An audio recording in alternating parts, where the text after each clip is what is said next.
अगली सीट उत्तर प्रदेश से है। जी हाँ, बताइए क्या हो रहा है यहाँ पर? मैनपुरी, अगर बात करें मैनपुरी, अभी इन्होंने अपना नामांकन भी भरा है। कल की बात है, कल या परसों की बात है, और वो उसमें यह भी बताया है कि कितने का मोबाइल फोन यूज करती हैं। यह भी कहा है कि उनके पास अपनी गाड़ी नहीं है, लेकिन काफी सारी चीजों की शौकीन है। सारी चीजों में डिटेल है, लेकिन एसपी 54% से ज्यादा जो कि लग रहा है ये बहुत ज्यादा डिफिकल्ट नहीं होगा। बीजेपी 32%, वोट तय नहीं है 7.18%। जी हाँ, लेकिन डिंपल यादव के बारे में शिव आप निकालें, डिंपल यादव की सीट पर क्या हो रहा है ये जानना बहुत दिलचस्प होगा।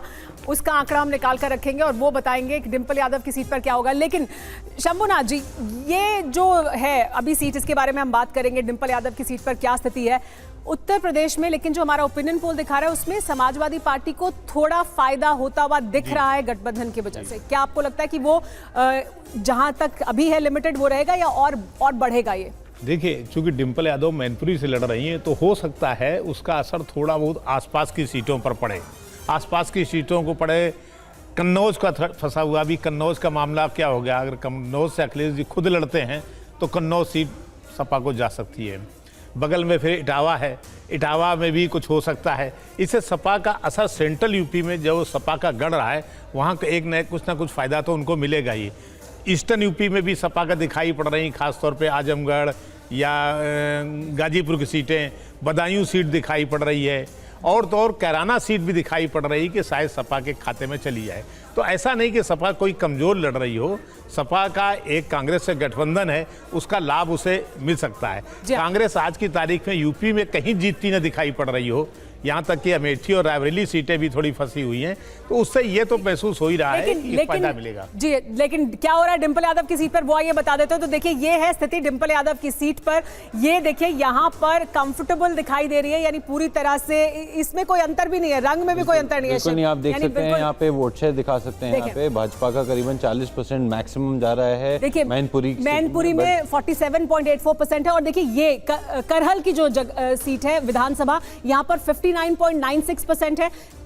किशानी की जो सीट है वहां पर 53.47%। और यहाँ देखिए जसवंत नगर पर बहुत बड़ा मार्जिन है। शिव बताएं यहाँ पर। यहाँ पे बीजेपी यहाँ पे 22-22% के करीब है, और बीएसपी जो वोट सिर्फ 5% पा रही है। वहाँ पे सपा 64.5% पे है, यानी बिल्कुल कंफर्टेबली बढ़त बनाए हुए हैं यहाँ पर डिंपल यादव। जी बिल्कुल। अब इसके बाद जो अगली सीट है वो है सबसे हाई प्रोफाइल सीट्स में से एक। इस देश के रक्षा मंत्री, बड़े ही सौम्य नेता लेकिन बड़ी ही स्पष्ट बात करने वाले राजनाथ सिंह जी। बीजेपी 63.15%, समाजवादी पार्टी 22%। जो तय नहीं है वो 11.19% है। हम बात कर रहे हैं लखनऊ की। जी हाँ, और लखनऊ के बाद बात करते हैं अमेठी की। यहाँ पर क्या हो रहा है? देखिए यहाँ पर बीजेपी की तरफ से उम्मीदवार घोषित है स्मृति ईरानी, लेकिन कांग्रेस पार्टी ने अभी तक अपना उम्मीदवार घोषित नहीं किया है। राहुल गांधी कह रहे हैं कि वो सोचेंगे इसके बारे में कि यहाँ से लड़े या नहीं। बीजेपी लेकिन यहाँ पर बढ़त बनाए हुए 46.45%। कांग्रेस पार्टी पीछे दिखाई दे रही है 35.04%। वोट जो तय नहीं है वो 10.93%। लेकिन यहाँ से अभी भी कांग्रेस पार्टी का कैंडिडेट डिसाइडेड नहीं है, उसके नाम का ऐलान नहीं किया गया।